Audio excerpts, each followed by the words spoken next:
What growth levers are you seeing be the most successful for D2C? Is it organic? Is it paid? I'd love to hear what strategies are working. Yeah, so we actually couple our organic and paid strategy very closely together. So, especially when we had first started doing this, a few years ago, on the organic side, we had opted for very native UGC feeling creative. And then whatever would work on organic, we would always try it over on paid. And it wasn't one for one, but a lot of the time it was an indicator that it could work really well on paid. And we really leaned into listening to customers.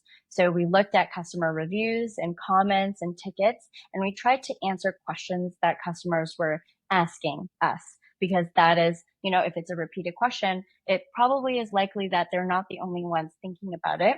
And so we created a lot of content around this. So it would be cooking methodology, troubleshooting, equipment that you could use, recipes that you could pair with some of the items that were being purchased. And I think that really allowed for a little bit more natural speaking to our audience and what they cared about, especially as this was a new emerging category.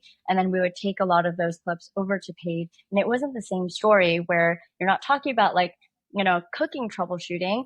But I think the result of a lot of this is you get a lot of natural reactions to what you get as a result of the cooking process. So the first time you're opening the steamer and the first time you're taking a bite of that soup dumpling and you get that amazement of like, wow, this was frozen and this is the product that I'm getting. And so we took those and kind of put it into the paid format. And that was a lot of what was working for us. And then now we are pairing a lot more statics where you have beautiful food shots, for example, interesting backgrounds, along with this native feeling UGC.